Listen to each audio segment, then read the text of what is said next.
Впервые после карантина столичные детские сады распахнули свои двери для маленьких воспитанников. Этому событию, безусловно, рады как малыши, так и воспитатели. Почти 4 месяца работа детских дошкольных образовательных учреждений была приостановлена. И вот после долгой разлуки малыши спешат в детсады к своим друзьям и воспитателям.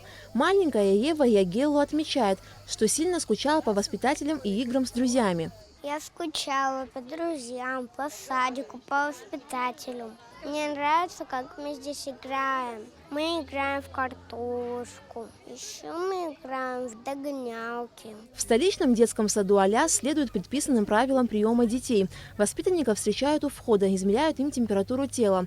Родители на территории дошкольного учреждения не пропускают. В случае каких-либо признаков простуды у детей их отправляют домой. Сегодня все пришедшие малыши были здоровы. Я скучала по моему садику. Мы здесь играем, танцуем, поем и ходим на физкультуру. Всего в «Алясе» 174 воспитанника. Практически в каждой группе от 30 до 40 детей. Однако в первый день открытия после карантина в детсад пришли всего 58 малышей. У меня 38 детей, но сегодня пришло всего лишь 10 человек. Начало недели, лето, море, кто-то у родных, кто-то, может, пока еще побаивается приводить детей. Но я думаю, что к пятнице наше количество заметно возрастет. Дети рады, утром не капризничали, только один малыш мой очень был расстроен, а все остальные пришли довольно счастливые. Дома не сидеть, с детьми веселее.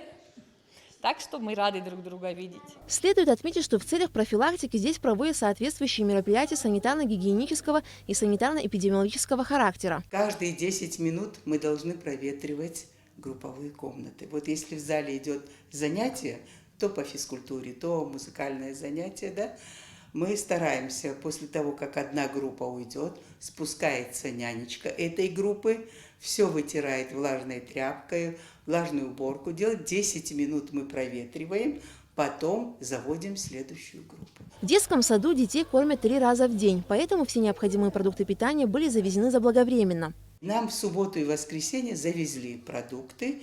Теперь сегодня мы кормим как раз теми продуктами, которые завезли. Жаловаться не могу, потому что еще сегодня и завтра еще будут довозить. Но мы сейчас приблизительно на неделю вот посмотрим, как будет.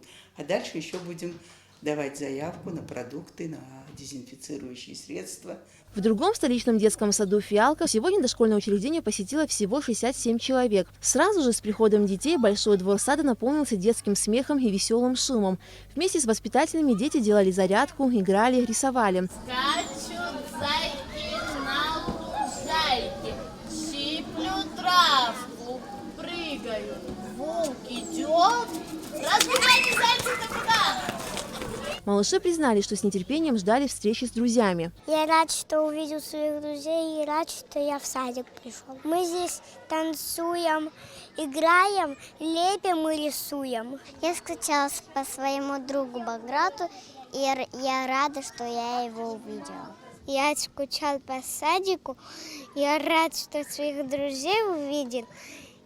И дружу с ними и играю. Еще во время карантина руководство и воспитатели детского сада «Фиалка» проводили соответствующие санитарно-эпидемиологические мероприятия. Конечно же, и сейчас эти работы продолжаются. Детский сад «Фиалка», можно сказать, что на 100% был сегодня к открытию, к такому большому празднику, спустя 4 месяца был готов.